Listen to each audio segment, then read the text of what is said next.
Robotics, and today we have another instructional video from Will at Studio Zombie 3D. Today, Will teaches us how to install Octoprint on an old Android phone. This is an alternative method to those using a Raspberry Pi, and it may be easier to set up for some of you. We hope you enjoyed the video. Make sure to hit like and subscribe, and to ring the bell for notifications on new videos.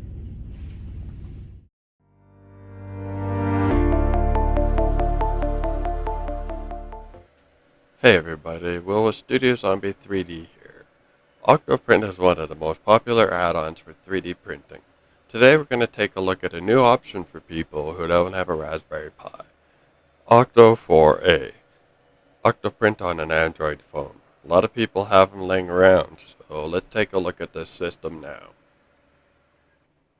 Alright, you're going to need a good hub with charging and USB for connecting to the printer. Today, I'm going to be using my old P30 Pro for this. Alright, let's jump over to the Android phone now and get this installed. Alright, the first thing we're going to do over on our phone is going to go over to the Octo4A website. I'll have a link in the description below. Download the APK from the Release tab. Once it's finished downloading, make sure to install. You may need to enable Install from Unknown Sources for it to work. Once it's finished, open the app and we'll install Octoprint. Be sure to click Allow to use the storage. You can enable anonymous usage tracking if you like. This step will take several minutes as it installs the bootstrap, downloads, and installs Octoprint and the dependencies.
Alright, once that's finished installing, we will relaunch the app and finish the configuration on the phone side.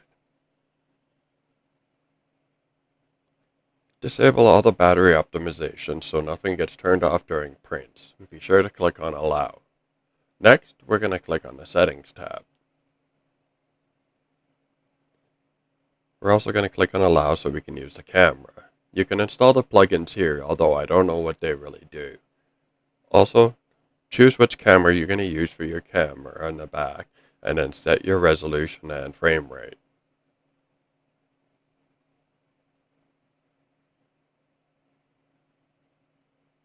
I tend to use the 5 between 15 FPS, and that seems to work really well for me. Alright, now that we're done on the phone, we're going to jump over to the laptop and finish the configuration of Octoprint, making sure that our camera is working. And here we are with our phone all set up and ready to go with my Anycubic Viper. The hub is attached, plugged into power, Octoprint is running, and the USB is connected to the printer. Now we're going to jump over to the laptop and finish up our setup.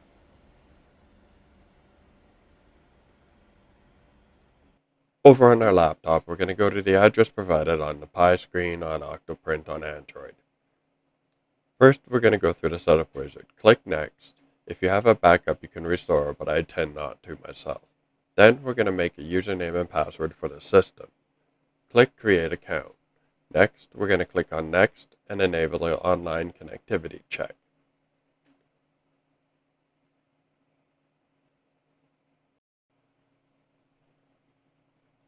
Then we hit Next. I also like to enable anonymous usage tracking.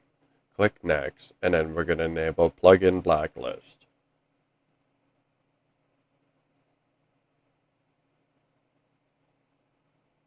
Finally, we're going to enable and set up our printer on Octoprint.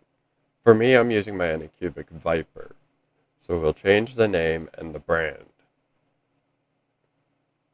Zombie Viper for my printer and an Anycubic Viper for the brand. Then we're going to set our build plate dimensions.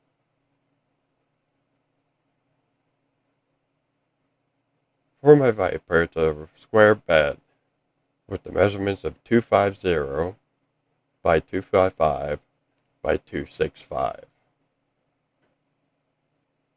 The rest of the options are pretty standard and don't change. Same with axes, nothing needs to be changed, as well as hot end and extruder. Only change it if you have changed your nozzle. The last two tabs we just click Next and Finish.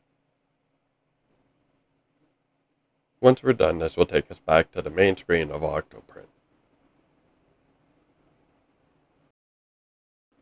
Now we can move on to installing a couple plugins. I won't go over this too much in depth as I already have a video for the Octoprint Setup that you can check out and see which plugins I like to use. The one main one I like to install first is UI Customizer. This just lets you change the theme of Octoprint itself, and I find it's handy.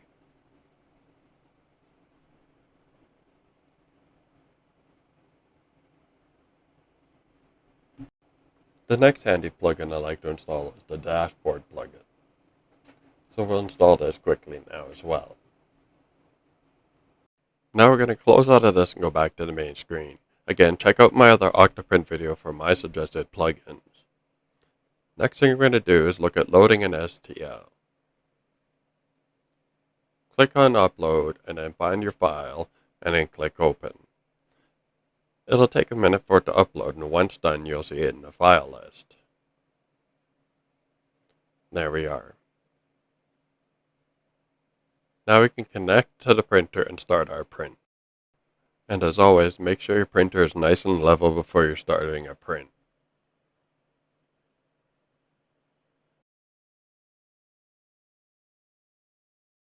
Once we have it loaded, we're just going to click on the file name in the list and it will show up on the bottom here. Click on Preheat, start preheating the printer, and it'll start printing. Alright, there we go. Now we'll wait a few minutes and check out the results.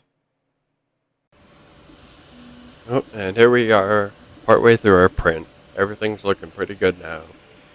Everything's all hooked up, phone's staying charged, everything's looking good.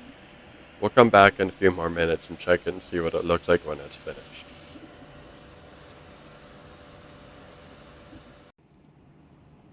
Alright, here we are 25 minutes later. Pull it off the bed, take a look. This is 4-year-old PETG, by the way. I didn't think it would print at all, but it actually printed better than I thought it would. Goes to show, proper storage always helps when you're storing your filament. Alright everybody, that was it for the video on setting up Octoprint for Android. Alright, that was just a quick video on Octoprint on Android, everybody. Remember, this is still in development, so there might be a few bugs here and there. Remember to hit that like button, subscribe, and check out our Instagram to see what's going on with the studio. Also remember to check out our new channel partner, GL Robotics, for all your 3D printing needs in the US. Thanks for watching everybody, take care, and we'll see you all in the next video.